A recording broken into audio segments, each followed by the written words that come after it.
What is happening, guys, and welcome back to the channel. For today's video we're going to be checking out the brand new Transformers Legacy Evolution Dinobot Slug. This guy is a core class and the second combining piece to form Volcanicus, and can I just say I'm getting super excited for that guy. The combine mode for this figure is so promising, and when you attach it onto Sludge at the moment it's looking to be really cool. So as we take a look here at the packaging, we get that Evolution title which looks sick. We get some really cool pieces of artwork of Slug in robot and dino mode. As we come around to the back we get some product shots which look so much better than the ones we saw for Sludge, and this is number 2 out of 6, so I really do wonder who that 6th component is going to be. Will it be Scar? Will it be Paddles? Maybe it's a Dinobot that we've never heard of before. I guess we'll just have to wait and see. And here along the side of the box we get one half of the Legacy poster, which if you have a Decepticon or vice versa you can combine the two pieces to create the full poster, which just showcases a few of those additional Easter eggs in a little more detail, such as Armada Prime, the face of what I believe is our female Titan, the Nemesis. We can also see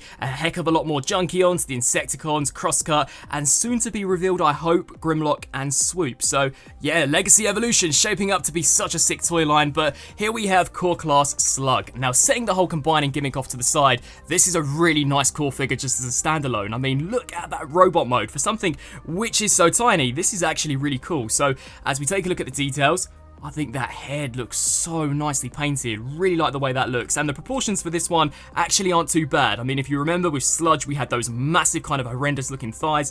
This one is actually pretty streamlined and it does form a vital part of the combiner, so quite surprising to see him not so much compromised. We do get some decent detailing there for the forearms. I like the way this all looks, nice red paint, decent sculpt work, and as we come around to the back, not much back kibble at all. Now, I believe officially the instructions show the backpack being assembled like this. Personally, I like to splay it open. It just reminds me of the Studio Series version and how he appeared in the animation, so I think that looks a little cooler. Now, articulation, unlike the Studio Series version, the head itself doesn't move. It is the entire dino head, which I actually prefer. I really like that. It's on a ball joint, so you can get it looking up and down a little bit, rotating left to right. We do get some nice hinge joints here out of the shoulders, as well as some very soft, kind of indented ratchet joints. Sadly, nothing out of the elbows, and I think this is something we're going to see across the board for these Dinobots. They have to be structurally stable when in combined mode, so they've decided to scrap that, and I mean, I don't think it's too bad. We do get a waist rotation, which isn't required for combined mode nor Dino mode, so I thought that was pretty sweet. The hips can kick forwards that far, back to that far, out to the sides. One thing which is worth mentioning is that they are very loose, so maybe consider applying a bit of floor polish to them. We also do get a nice ball joint here out of the knee, so it can rotate left to right, bend way past 90 due to transformation. Nothing out of the ankles, but if you didn't like the way these dino legs looked, you could also pull them down, or I guess remove them entirely, as they are merely just held on via this kind of friction peg. Now, accessory wise, yes, this guy actually comes with a weapon unlike Sludge. We do get what I can only believe is a blaster here for robot mode. I mean, it looks okay. This is actually the crest of Volcanicus, so that is something worth bearing in mind, but it simply does just peg there into the hand. So I guess you can have Slug firing down some of those Decepticons when in battle. Now, we're going to save the size comparisons for the end of the video and literally just jump into transformation from bot mode into dino mode. So to kickstart things off, snap these two pieces just like that. We can then take these, rotate those around on both sides, take the chest piece, hinge this up, and of course it does become the lower jaw and will hopefully conceal that bot mode head. We can then take this, snap that into place, and as I'm sure you guys would expect, this is all going to rotate in, and then these pieces are going to slide into that slot. So just snap that in there, bring these legs down, and for some final finishing touches we take the blaster, which now becomes the tail, and here we have Slug transformed up into his Triceratops. And again, for a core class, this actually isn't too bad. I mean, check out the details we have for the head, very nicely painted. I like the horns we have. We get the tiny little one here at the front, a little bit of jaw articulation due to the way he does transform, so you know, you can recreate that scene from the '86 movie, Excuse Me, which I thought was kind of sick, and just overall very nicely detailed. Can't complain too much. I mean, yeah, he looks a little strange from a side perspective, but honestly, not too bad at all. We get the same articulation that we saw in the bot mode, so hinge joints here out the shoulders, and then these legs here can go back and forth. This is what he looks like from an underside, and here he is from a bird's eye perspective. Now let's get him transformed up into his combined form. The reason why I'm sure you guys all clicked on this video, as it's super sick. So to kickstart things off, you're going to want to take the tail. We can actually take this component, slide it out, as this is Volcanicus's head sculpt. I mean, how cool does that look? And this actually becomes an additional adapter, which I'll showcase in just a second.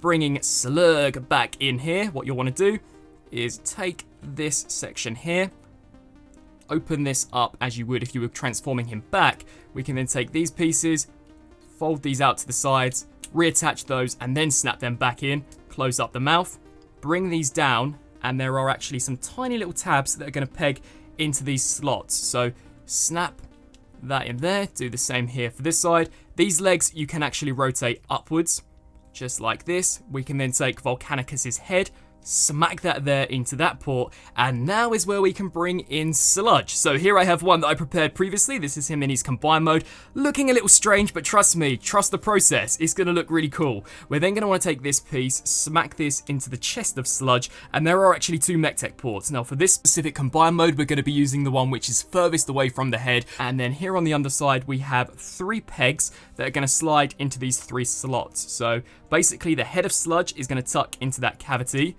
So snap that in there, peg all of that in nice and securely, and then just to further solidify things, there are some Mech-Tech ports on the inside of the arms which are going to peg into these tabs.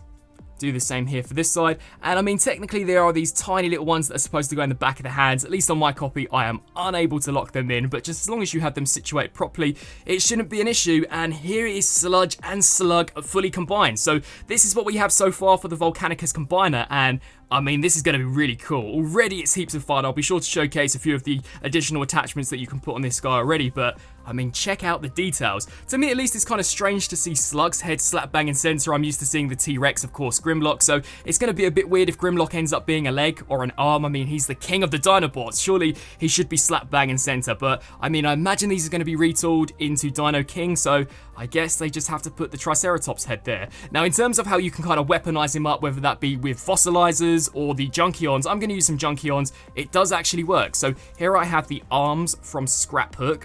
So we can just peg these here into place. And then you're going to want to take some legs from the Junkions and just smack those into these ports.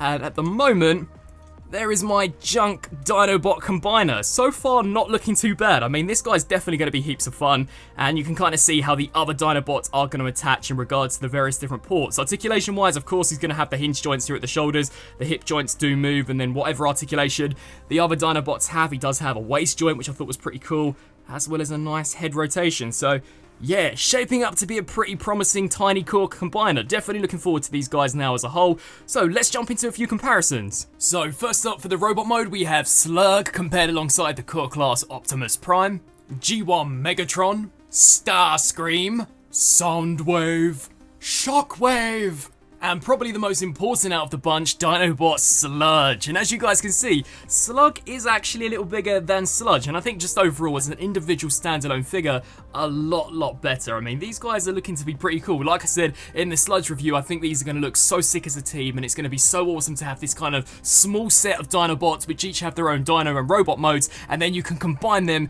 into the bigger Volcanicus. Now jumping into the Dino mode, we have both Slug and Sludge compared alongside each other, just so you guys can see roughly how they fare.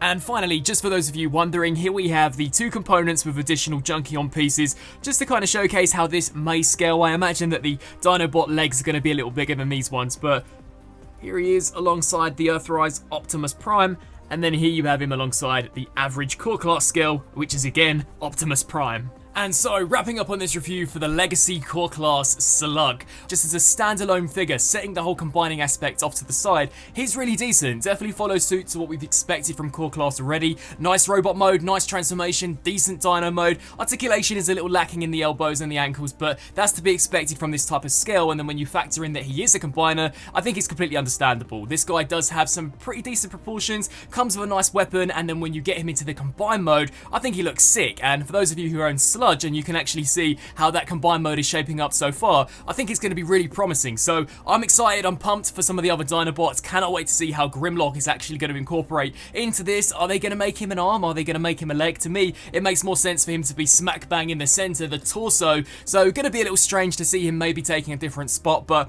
definitely very promising for roughly $15. I can't complain all that much. I'd love to get your thoughts down in the comment section below. What do you guys think of these core class Dinobots? Are you on board with them, or are you going to be skipping them completely? As always, I thank you all so much for watching, and until my next review, I'll see you then. Thanks for watching.